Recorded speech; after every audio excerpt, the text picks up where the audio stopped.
विषय चल रहा है मन की महत्वपूर्ण भूमिका आत्मा की उन्नति के लिए, अथवा दूसरी दृष्टि से हम कह सकते हैं कि आत्मा को उन्नति और अवनति दोनों के लिए मन की महत्वपूर्ण भूमिका होती है।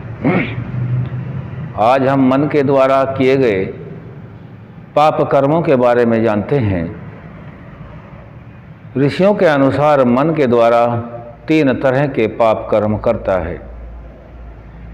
पाप कर्म कौन से होते हैं?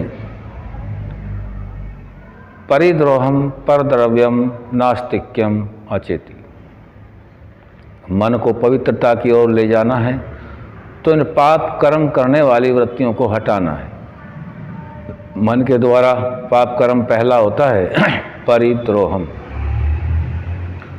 पर व्यक्ति दूसरा। द्रोह का अर्थ है चिंतन छेड़ देना। सामान्य मुद्रा में व्यक्ति बैठा हुआ है, देखने में तो लगता है कि साधारण तरीके से बैठा है, कुछ कर नहीं रहा, लेकिन हम यह जानने का प्रयास करते हैं कि परिद्रोह क्या है। परिद्रोह का अर्थ है कि बैठा हुआ ही कहीं भी है, किसी भी स्थान पर है, लेकिन मन से दूसरे के प्रति द्रोह छेड़ रखा है। द्रोह किसी की उन्नति को देख करके भी मन में उत्पन्न होता है। अपने से अधिक देखकर भी होता है, अपने से अधिक किसी को ज्ञानी देखकर भी हो सकता है, अपने से अधिक किसी का रूप आदि देख कर के भी हो सकता है। ये 5 ही विषय हैं: शब्द, स्पर्श, रूप, रस और गंध। इन 5 विषयों में से किसी एक, 2, 3 या 5 भी हो सकते हैं।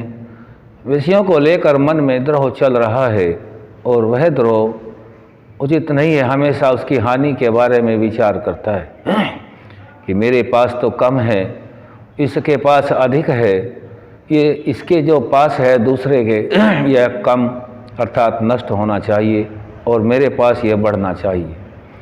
वह व्यक्ति मन से विचार करता हुआ यह भूल करता है कि इस भौतिक जगत में सभी कुछ तो परमपिता परमात्मा ने दे रखा है और उस दिए हुए व्यक्ति ने, दिए हुए सामान को उस व्यक्ति ने अपने मेहनत तप से प्राप्त किया है। प्राप्त कोई भी कर सकता है, वह व्यक्ति भी प्राप्त कर सकता है जो किसी के बारे में द्रोह रखता है। इसीलिए मन से जो कर्म करता है परिद्रोह, उसका भी संस्कार बनता है जो सामान्यतः देखने में तो नहीं आता, लेकिन उस व्यक्ति के लिए घातक संस्कार बन जाता है। दूसरा बताया परद्रव्यम। द्रव्य कोई भी हो सकता है।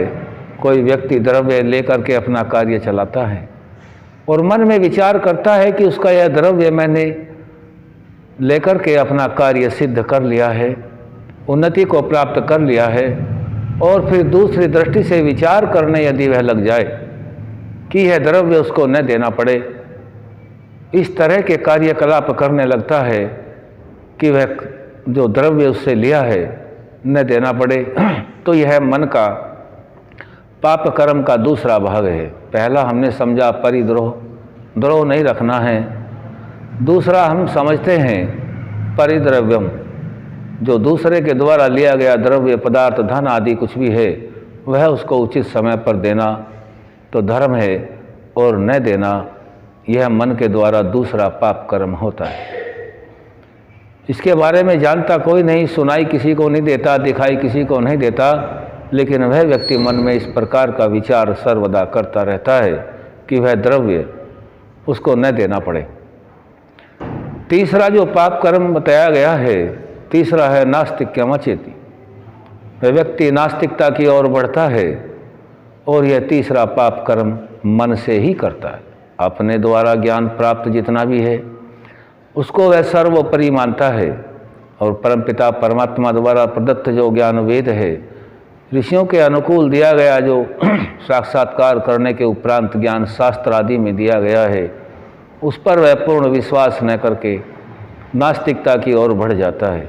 यहाँ नास्तिक का अर्थ यह नहीं है कि जो ईश्वर को नहीं मानता। नास्तिकता का अर्थ यह है कि जो अपने ज्ञान को सर्वोपरि मानता है और अन्य शब्द प्रमाण आदि जो ऋषि आदि ग्रंथ प्रणीत हैं उन सभी को वह विश्वास में नहीं लाता है। यह तीसरी प्रकार का पाप कर्म मनुष्य मन से कर लेता है। तो मन से आज हमने जाना है 3 प्रकार के पाप कर्म मनुष्य कर लेता है। पहला परिद्रोहम, दूसरे के प्रति द्वेषपूर्ण द्रोह मन में नहीं चलना है, इससे पाप कर्म बनता है। सभी मनुष्यों को इससे बचना चाहिए। अपनी उन्नति के लिए इससे बहुत कुछ नुकसान व्यक्ति खुद का ही कर लेता है। दूसरा बताया परद्रव्यम, द्रव्य तो सभी कुछ जानते हैं परमात्मा का है और अपने तप त्याग से हम इसको प्राप्त करते हैं और प्राप्त करने के बाद जिस व्यक्ति का लिया है उसका हमें उपकार मानना चाहिए, धन्यवाद करना चाहिए। जो व्यक्ति उसको प्राप्त करने के बाद धन्यवाद नहीं करता बल्कि उसको न देने के बहाने और नई नई तरह की योजना बनाकर उसको धन न देना पड़े, इस प्रकार के कार्यकलाप करता रहता है, यह दूसरा पाप कर्म मनुष्य अपने अंदर मन के द्वारा बना लेता है। तीसरा नास्तिक्यम अचेति, कोई भी मनुष्य जन्म से ज्ञानी नहीं होता। जितना हमें ज्ञान मिला है माता पिता, समाज, आचार्य, गुरु आदि के सानिध्य से ही तो प्राप्त होता है।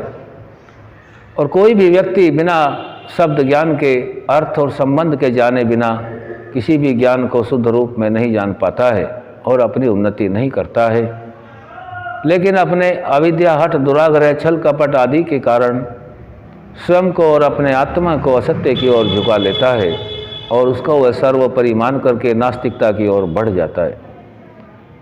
तो यह परमपिता परमात्मा ने जो हमें ज्ञान दिया है ये हम सभी की उन्नति के लिए दिया है। तो पहला गुरु तो परमात्मा ही होता है। यदि परमात्मा इस ज्ञान को न दे तो कोई भी मनुष्य उन्नति नहीं कर सकता, क्योंकि मनुष्य का आज भी स्वभाव है, पहले भी था और आगे भी यही रहेगा कि जन्म से कोई भी ज्ञान इसको नहीं होता है। ये परमात्मा की असीम कृपा है कि हम सभी को उन्नति के लिए ज्ञान का मार्ग परमात्मा ने पहले ही दे रखा है, जो वेद के माध्यम से दिया है, जिनकी संख्या 4 है और 4 ऋषियों के हृदय में उसको प्रकाशित किया हुआ है, जो आज शब्द रूप में हमारे सामने है। लेकिन बहुत काल पर्यंत तो यह कंठ से कंठ तक ही चलता रहा, लिपि तो बाद में हुआ। मनुष्यों के आलस्य और प्रमाद के कारण अन्य ग्रंथ वेद के आधार पर ऋषियों ने बनाए गए हैं, चाहे वे शास्त्र हैं, उपनिषद हैं। इनके माध्यम से हमको सभी नास्तिकता से बच सकते हैं। जिसने इतना बड़ा ब्रह्मांड, इतनी बड़ी रचना और सभी प्राणी मात्र के लिए, सभी के उपभोग के लिए साधन रच रखे हैं, तो उसने ज्ञान भी जरूर दिया है ताकि मनुष्य अपनी उन्नति कर सके। तो नास्तिकता का अर्थ यह समझ ले कि परमात्मा के द्वारा दिया गया सत्य ज्ञान को ग्रहण करना, श्रद्धा से ग्रहण करना, सत्य को धारण करना ही नास्तिकता से बचना होता है।